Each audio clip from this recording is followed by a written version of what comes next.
When life gets hard, you're gonna do this? No, Jillian, but Then stand up. Life is gonna get hard, but it's not gonna be the cameras in my face 24/7. It's gonna be harder, it's gonna be something different. No, stop, you quit, that's failing. I'm done with this right now, I'm done! I'm leaving, Jillian. You can follow me and come with me, but I'm leaving. I'm not staying in this gym anymore right now. I can't do it. Hello and welcome back to the Creation Motivation podcast channel. And I am coming back here to talk about Biggest Loser. I'm going through season 8 now and thought I'd just talk about different things I find motivating from the episodes. I do break them in half just because they're over an hour long. And I also always will say this, I don't condone extreme weight loss methods like this, extreme exercising, over-exercising. So this is part 1 of this episode. This one is a straight up head-to-head episode.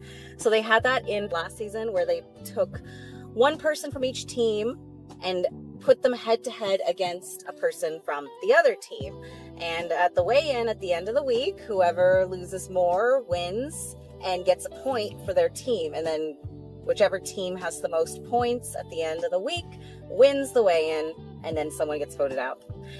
So this episode started off a little dramatic because Rudy was pissed when the team came back in, the black team, and Dina was gone. And I was thoroughly confused as well that they chose Dina and they didn't vote out Daniel.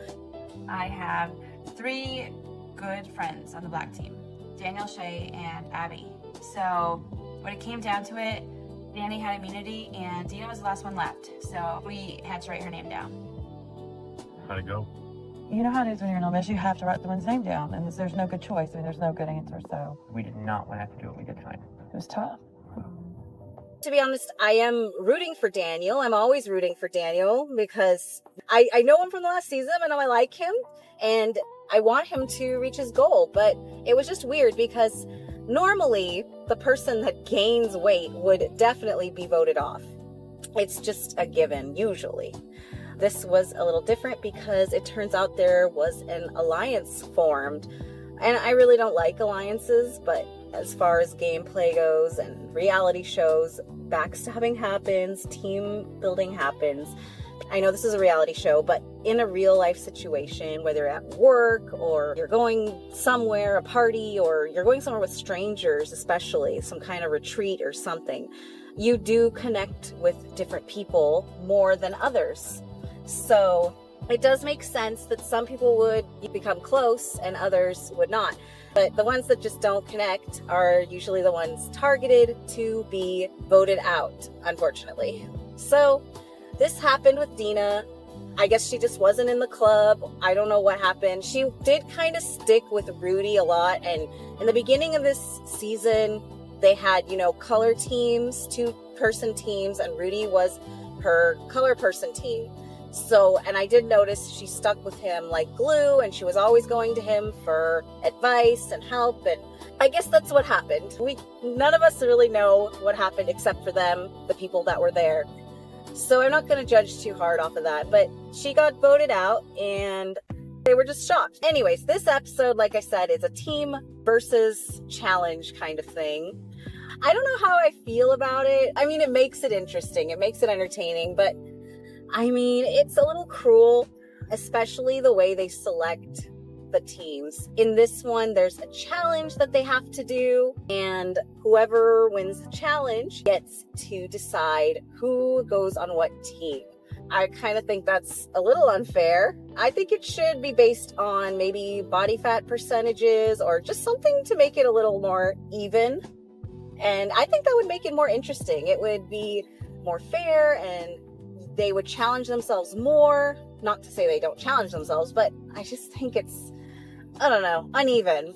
And guess what? Of course, the blue team wins again. So far, the black team hasn't won, I don't think, even a single challenge. And the blue team ends up winning, and they get the power again. They get to pick who is going to go against who. And at the end of it, I was mad at first, but at the end of it, I thought they were pretty fair. I choose to face off against Shay. Yeah. Interesting. Huh. You're not that tall. I am up against Rudy the Bear, the lumberjack, bald onion. It's difficult to beat Rudy. He's been consistent in his numbers. He's going after a huge goal, and I've never wanted to beat someone more than I do at this point. Pretty fair, not completely fair. They were very strategic. They put people that were similar fitness-wise and weight loss-wise. The only team that was very unfair was Shay's team. They put Shay against Rudy. I mean, it's pretty obvious they know that she has the most trouble and she struggles and she has a lower weight loss percentage. And they put her against the biggest, strongest, highest percentage guy in the team. So that was definitely strategic to where they know they're going to get the point, basically. Unless Shay brings it and manages to pull a huge number. I will be so happy if that happens. I cannot wait to see how that works out. But for the most part, in the past weigh-ins, she has pulled lower numbers, right? But after that, they do some workouts. They do this head-to-head thing that they've done in previous ones where they face off and they look at each other. That's just dramatic, but it makes it interesting. And the blue team goes and does this pool workout. Remember how bad you want to get that point for your team. Now go! Swim! How bad do you want it?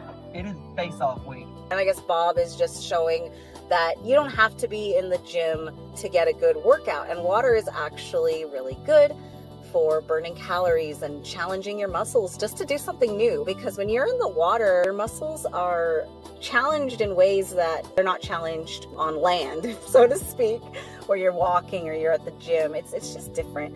You're moving more, you're moving against gravity more. The water is pushing on you and you have to push back against it. And I just know whenever I get a good workout in the pool where I'm doing laps and things like that, I will get out and feel spectacular, but also I will have sore spots that I've never had before, like new sore spots, places I've never worked out. And this whole part of this episode just made me want to go swimming. But it was nice. He challenged them. He made them do these crazy workout moves, jumping, laps, speed. Speed is important in the pool because you don't really sweat as much in the pool because the water is keeping you cool. So you can actually challenge yourself more. You can go faster than you think. If you're just going at a very slow, leisurely pace, you're not going to burn as much. So it's good to challenge yourself in the water, which is what I try to do. And it can be fun too. You can make it fun. And meanwhile, while Bob is pushing them in the pool and everything, Jill is inside the gym with the black team and she's kind of beating them up. She was pretty upset that they didn't do that well when they went home. And I really do understand why she is so aggressive. I don't really like that style, but she even says in this episode that she likes to push them out of their comfort zone.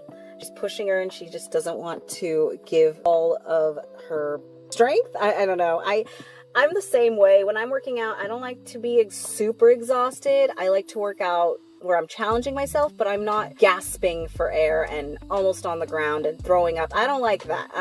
Apparently Jill loves that and she's pushing them. And she says in this that she wants to push them out of their comfort zone and that it's very important to do that now because later on when they go back home, it's going to be so hard. And in real life, if you have this experience with this really super hard training, when you go back to the real life, the hard moments aren't going to be as difficult. You're going to be able to combat it and take it on, and it's going to be easier for you because you're used to the previous hard, and now you can apply it to your real world. That's what I took from what she said, and I do understand it, but man, she can be so aggressive.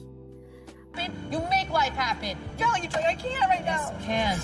No, Jillian, I'm seriously getting off right now because I can't. You get off. You know what? Listen, if you get off right now, you're at a crossroads right now. If you get off this treadmill and walk away, I'm not you're walking making away. a choice. I can't do it. The pressure in my Do face. it. No, I can't. Life doesn't work that way. You gotta pull it together and make a choice right now. If you walk away, you are choosing. I'm not walking away, Jillian. I'm tired, and I can't do it. The pressure in my face. Do it. No, I can't. Yes, you can. No, I can't, Jillian. Yes, you can.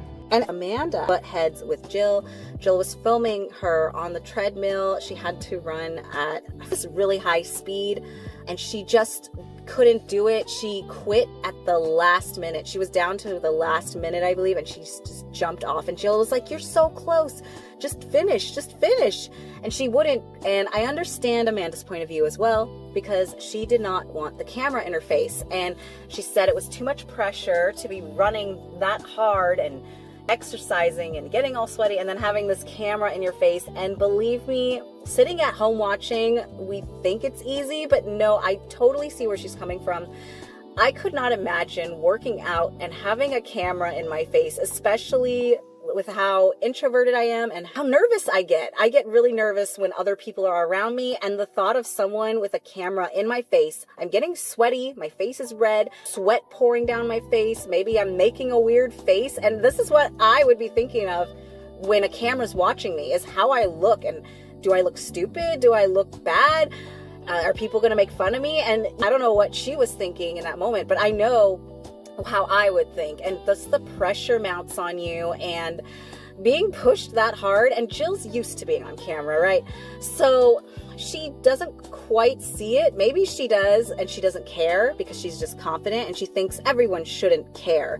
But there are personality differences. There are people who do care and they do get worked up about it, and to the point of tears and emotions and sadness, and it's just hard. And Amanda had to walk away, and I totally understand that. She walked away. Maybe Jill thinks she's weak for that, but I appreciated it. So as the episode progresses, they have another challenge. And for this challenge, they go to this sports stadium area, and there are these full-size photos of the contestants from their starting weight. And they usually do this every single season, but I always think it's cruel every time because I just can't imagine seeing myself, my heaviest weight, full-size picture on display for all to see and the camera's rolling. I would be mortified as well. I just can't imagine how they're feeling. And this challenge, basically, it's hard to describe these challenges just because they're so visual, but they have these full-size photos of them, and there's this field of balls. The rules are you have to grab these balls and pick this team player to throw the balls into this little basket nets by the pictures. So you have to have good aim, basically.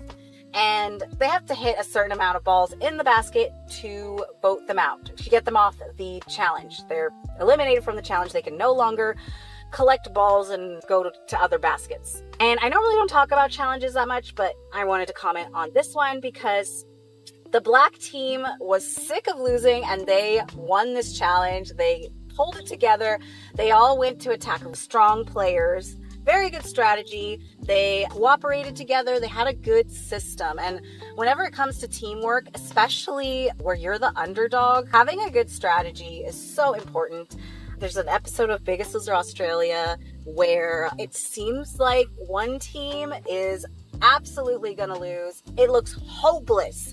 But by the end, they come out strong and they conquer. And that's such a big message and relates so much to weight loss and health journeys as well. Sometimes things are going to look dire and a lot of people give up because it gets hard and it looks hopeless. But the ones that push through and are strategic come out on top. So I want to go ahead and end this on that positive note. The black team won. I'm going to watch the rest of the episode probably tonight, and I'll talk about the weigh-in, which, oh boy, I'm excited for that. So yeah, happy goal getting, push through. I know I'm going through a plateau right now as well. My journey, it just, sometimes you get stuck, and sometimes that mentality takes over you where you feel helpless and you feel like you can't come back from it. But sometimes just sticking to it, the bare minimum, will get you there and you will pull yourself out of it. And I think the hardest part for me is that the scale's stuck, right? So the more time that passes that I'm stuck, the more I personally feel and tell myself, why bother? Why keep doing this to myself? I should just enjoy life. And I think that's the real reason that I am a yo-yo dieter, because I get into these stages where I just give up because I get stuck and I feel hopeless and there's no way to break through. And seeing the weight drop, even slowly, week by week, it gives you motivation. But that motivation quickly fades away when it stalls and does not move. But I'm going to end it, and remember that positive note, push through, because even when it looks hopeless, you can come back from it, and you can come back strong. So happy goal getting. Have a wonderful day.